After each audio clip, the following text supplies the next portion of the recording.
حسینیت نہ کسی اجازت نامے کی ضرورت ہوتی ہے، نہ کسی قدغن کو ہم ماننے کے لیے تیار ہیں۔ اور اب ناظرین آپ دیکھ رہے ہو خبر دو، میں ہوں پڑھا جاوید۔ ناظرین آج 7 محرم الحرام ہے اور آج ہم آئے ہیں رہناواری علاقے میں، اور آج یہاں پر آزاد نکالے جا رہے ہیں حضرت امام حسین علیہ السلام اور ان کے جانثار پر جو ہے یہاں پر آج خراج عقیدت پیش کیا جا رہا ہے۔ مختلف ڈسٹرکٹ سے آ کر یہاں پر لوگ ایک ساتھ جمع ہو کر رہناواری سے لے کر حسن آباد تک جلوس دیے جاتے ہیں۔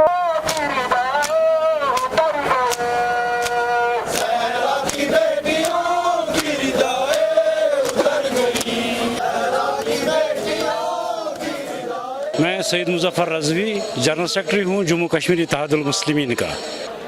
دیکھیے یہ عاشقان حسین اور فدایان حسین کا یہ کی ذمہ داری بنتے ہیں۔ کربلا کے بعد، واقعہ کربلا کے بعد ہم تشہیر کربلا کرتے ہیں۔ کیوں، کس مقصد کے لیے امام حسین علیہ السلام اور اس کے جان بازوں نے کربلا کے تپتے ریگزاروں میں اپنی جانوں کا نذرانہ پیش کیا اور یوں اسلام کا سر اونچا کیا، اور اسلام کی سربلندی کی خاطر نوجوان، شیرخوار، بوڑھے، جوان وہاں پہ شہید ہوئے۔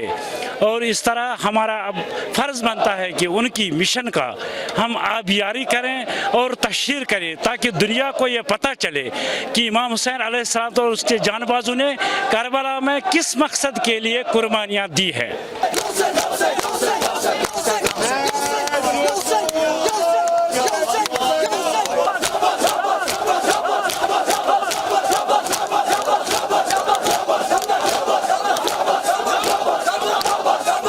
ہم نے پچھلے 30 سال سے متواتر یہی مطالبہ دہرایا کہ امام حسین علیہ السلام کو شہداء کو خراج عقیدت پیش کرنے کے لیے ہم پرامن طور نکلتے ہیں، سینہ گوئی کرتے ہیں اور نواخوانی کرتے ہیں، اور ہمارا مقصد ہے پرامن طور پہ صرف اور صرف شہداء کربلا کا مشن آگے بڑھانا ہے، اور ہمارا مقصد کوئی سیاسی کوئی اور مطلب نہیں ہوتا ہے۔ اسٹیشن نے ہمیں آزادانہ طور نکلنے کی اجازت دے دی، we welcome it۔